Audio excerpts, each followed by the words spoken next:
하나님 말씀은 창세기 26장 12절에서 25절까지의 말씀입니다.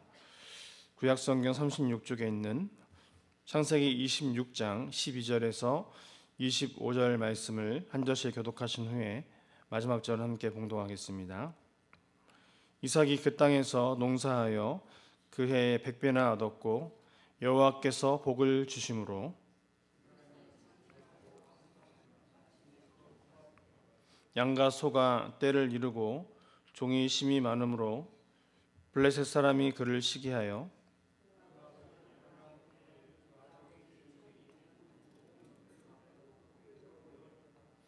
아비멜렉이 이삭에게 이르되 내가 우리보다 크게 강성한즉 우리를 떠나라.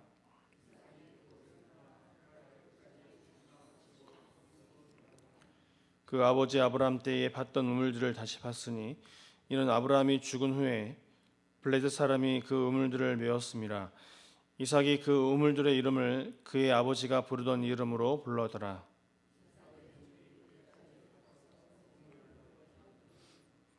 그랄 목자들이 이삭의 목자와 다투어 이르되 이 물은 우리의 것이라 하매 이삭이 그 다툼으로 말미암아 그 우물 이름을 에색이라 하였으며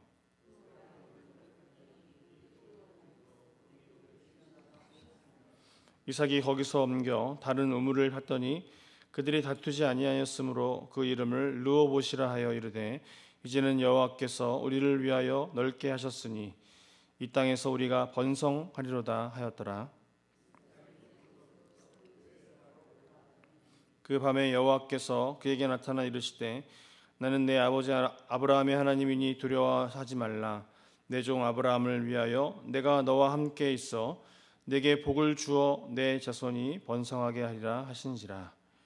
이삭이 그곳에 제단을 쌓고 여호와의 이름을 부르며 거기 장막을 쳤더니 이삭의 종들이 거기서도 우물을 받더라. 아멘.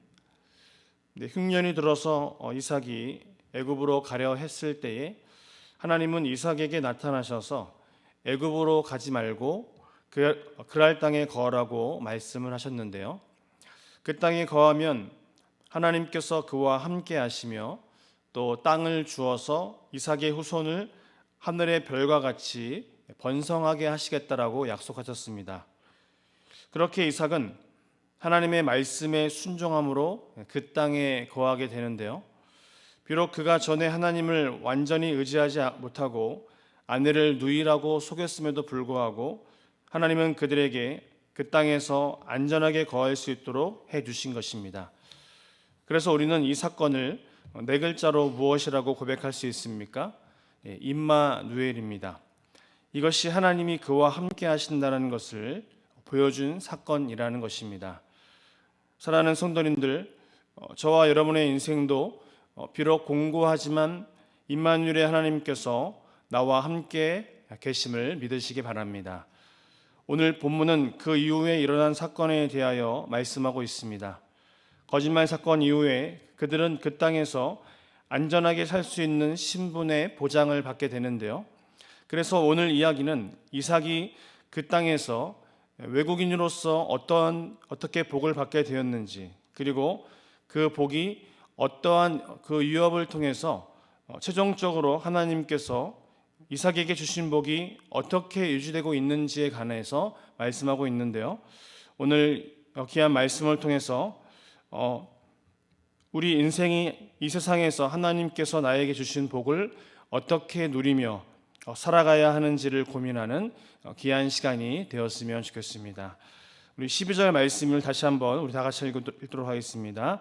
이삭이 그 땅에서 농사하여 그 해에 100배나 얻었고 여호와께서 복을 주심으로. 아멘. 오늘 본문은 이삭이 그 땅에서 농사하여라는 말로 시작하고 있습니다. 그런데 말씀을 잘 생각해 보시면 이삭의 직업이 농업이 아니라 무엇이었습니까? 목축업이었습니다. 이것은 양이나 염소를 기르는 것에는 전문가로서 역할을 했지만 농사에 관해서는 문외한이었음을 지금 강조하고 있는데요. 오늘 성경은 목축업자였던 이삭이 왜 농사를 짓게 되었는지에 관해서는 이야기하지 않습니다. 사실 목축업과는 달리 농사를 짓기 위해서는 땅이 필요했는데요. 그 땅에서 농사를 짓기 위해서 이삭은 엄청난 노력을 했을 것입니다. 그런데 성경은 오늘 무엇을 이야기하고 있습니까? 이삭이 그 해에 100배나 되는 수확을 얻었다라는 것입니다. 여기서 100배라는 것은 최고의 수확을 의미하고 있는데요. 지금 이 말씀에서 강조하는 것은 이삭이 거두었던 그 수확이 누가 보아도 비정상적이라는 사실입니다. 그렇다면 우리가 여기서 주목해야 될 것이 무엇일까요? 농사하여라는 표현인데요. 문자적인 의미는 씨를 뿌렸다라는 것입니다. 그런데 이삭은 그 땅에서 씨를 뿌렸습니다. 그리고 엄청난 수확을 얻었다라는 것입니다. 이것은 이삭에 대한 하나님의 그 약속이 이미 성취되고 있음을 분명하게 보여주는 사건이었습니다. 이삭의 축복은 여기서 끝나지 않았는데요. 13절을 보면 뭐라고 이야기합니까? 그 사람이 창대하고 왕성하여 마침내 거부가 되어라고 이야기하고 있습니다. 여기서 사용된 창대, 왕성, 거부라는 이 단어는 히브리어로 같은 말로 쓰였습니다. 기본적인 뜻은 무엇입니까? 크다라는 뜻을 갖고 있습니다. 즉 하나님께서 지금 이삭에게 복을 주시니까 이삭은 어떻게 됐습니까? 더 커지고 엄청나게 커졌다라는 것입니다. 그 결과 양과 소가 때를 이루었고 그것을 돌보아야 할 종들도 많아졌다라는 것이죠. 그런데 그렇게 이삭이 복을 받은 이유가 무엇입니까? 하나님은 분명히 이렇게 말씀하셨습니다. 하나님의 말씀에 순종했기 때문이라고. 그 땅에 흉년이 들었을 때 누가 보아도 애굽으로 가는 것이 정답처럼 보였습니다. 하지만 그 길을 그들은 가지 않았습니다. 그 아래 남아 고생하는 길을 갔다라는 것입니다. 사랑하는 성도님들, 우리가 예수님을 믿는다라는 것도 마찬가지인데요. 우리가 그분을 믿는 것은 세상적인 그 방법을 포기하고 하나님께서 정하신 길을 간다라는 의미를 담고 있습니다.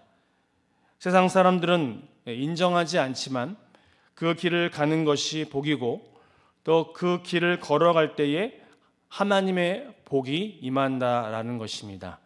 이 사실을 믿으십니까? 그렇게 이삭이 받았던 복은 너무 커서 누가 보아도 하나님이 주셨다라는 것을 분명히 알 수 있었는데요.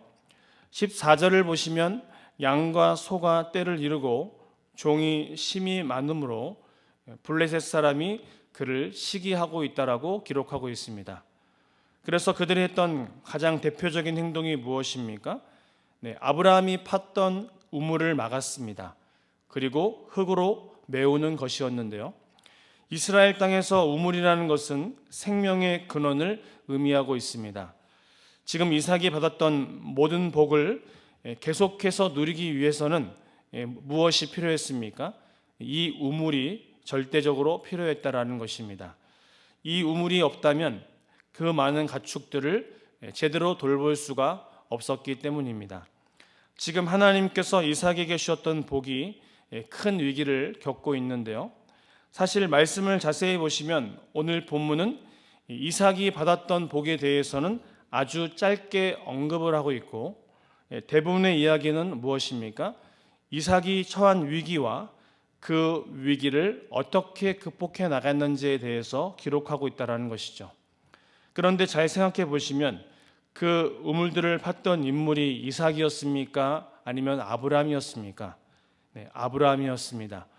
아브라함도 그랄에서 큰 부자가 되었는데 아비멜렉의 종들이 와서 아브라함의 우물을 빼앗습니다. 그러자 아브라함이 아비멜렉에게 항의를 하고 있는데요. 그래서 두 사이의 갈등을 중재하기 위해서 언약을 체결하고 있습니다. 이것을 기념하여 그 장소의 이름을 브엘세바, 맹세의 우물이라고 지었습니다. 따라서 아비멜렉의 종들이 지금 우물을 메었다라는 것의 의미는 무엇일까요? 이전에 맺었던 언약을 파기했다라는 의미를 담고 있다라는 것이죠. 갈등이 심해지자 아비멜렉은 이삭이 더 이상 그 땅에서 번성하지 못하도록 하기 위하여 16절에 그 땅을 떠나도록 요구하고 있는데요. 그래서 17절에 이삭은 그랄 골짜기에 장막을 치고 있습니다. 18절에 그곳에서도 아브라함이 봤던 우물들이 모두 메어져 있었는데요. 이삭은 그 우물을 다시 파기 시작했고 생수를 얻게 됩니다. 그런데 20절을 보시면 그곳에 있던 그랄 목자들이 와서 그것이 원래 자기 것이라고 다투는 것을 볼 수 있는데요. 그래서 이삭이 그 다툼으로 말미암아 그 우물의 이름을 에색이라고 부르고 있습니다. 그리고 이삭은 또 다른 우물을 팠는데요. 21절에 그들이 또 다툼으로 그 이름을 신나라고 부르게 되고요. 이삭은 어쩔 수 없이 거기서 옮겨 다른 우물을 파게 되었는데요. 우리 22절의 말씀을 다 같이 읽어보도록 하겠습니다. 이삭이 거기서 옮겨 다른 우물을 팠더니 그들이 다투지 아니하였으므로 그 이름을 르호봇이라 하여 이르되 이제는 여호와께서 우리를 위하여 넓게 하셨으니 이 땅에서 우리가 번성하리로다 하였더라. 아멘. 이삭은 더 이상 그랄 목자들이 자기의 것이라고 우기지 않자 그 우물의 이름을 르호봇이라고 부르고 있습니다. 르호봇의 이름은 장소가 넓다라는 의미를 담고 있는데요. 그는 여호와께서 지경을 넓게 하셨으니 번성하리라라는 고백을 하고 있다라는 것입니다. 이 말의 고백이 저와 귀한 성도님들의 고백이 되어주시기를 축복합니다. 여호와께서 지경을 넓게 하셨으니 번성하리라. 아멘. 이삭은 하나님께서 자신에게 주신 사업이 번창하기를 소망하며 23절에 거기로부터 브엘세바로 올라가고 있는데요. 그것은 아브라함과 아비멜렉이 상호간의 언약을 맺은 장소였습니다. 그때 하나님께서 이삭에게 다시 나타나 이렇게 말씀하고 계시는데요. 우리 24절과 25절의 말씀을 다 같이 읽겠습니다. 그 밤에 여호와께서 그에게 나타나 이르시되 나는 내 아버지 아브라함의 하나님이니 두려워하지 말라. 내 종 아브라함을 위하여 내가 너와 함께 있어 내게 복을 주어 내 자손이 번성하게 하리라 하신지라. 이삭이 그곳에 제단을 쌓고 여호와의 이름을 부르며 거기 장막을 쳤더니 이삭의 종들이 거기서도 우물을 팠더라. 아멘. 사랑하는 성도님들, 주님은 오늘도 우리에게 말씀하십니다. 사랑하는 아들아, 사랑하는 내 딸아, 내가 너와 함께 있어 내가 내게 복을 주고 내 자손으로 번성하게 하리라. 그리고 우리 인생도 성도로서 이러한 말을 듣는 인생이 되기를 원하는데요. 여호와께서 너와 함께 계심을 우리가 분명히 보았으므로 우리의 사이에 언약을 맺자. 너는 여호와께 복을 받은 자니라. 한번 따라하겠습니다. 너는 여호와께 복을 받은 자니라. 아멘. 오늘 이 말씀을 기억하며 우리가 생각해야 될 것은 하나님의 복은 2000년 전에 아브라함과 이삭에게만 제한되는 그 말씀이 결코 아니라는 것입니다. 우리 인생이 하나님의 말씀으로 순종함으로, 하나님의 말씀을 순종함으로 복의 통로가 되어서 많은 사람들에게 복을 전달해 주는 귀한 인생이 되어야 한다는 것입니다. 우리 인생이 하나님께서 주시는 축복의 통로가 됨을 믿으십니까? 그 믿음을 가지고 오늘 이와 같은 이삭의 축복이 저와 여러분의 귀한 복이 되어서 예수 그리스도로 말미암아 저와 여러분의 가정도 이 은혜와 복이 풍성하게 임하시기를, 귀한 하루가 되시기를 주님의 이름으로 축복합니다. 살아계신 하나님 감사합니다. 오늘도 내가 너와 함께 있어 내게 복을 주고 내 자손으로 번성하게 하리라고 우리에게 말씀하실 때에 그 말씀을 아멘으로 받게 하여 주시옵소서. 지금 이 순간에는 이 말씀이 나에게 전혀 상관없는 것처럼 보이고 또 지금 내 마음속에 어려움과 근심으로 가득 찼을지라도 여호와께서 너와 함께 계심을 우리가 분명히 보았으므로 우리 사이에 언약을 맺자. 너는 여호와께 복을 받은 자니라 라는 말을 듣게 하시고 하나님의 말씀을 순종함으로 복의 통로가 되어서 많은 사람들이 나로 인하여 복을 받아 누릴 수 있는 축복의 통로로 살아가기를 소망하며 우리 주 예수 그리스도의 이름으로 기도하옵나이다. 아멘. 하늘에 계신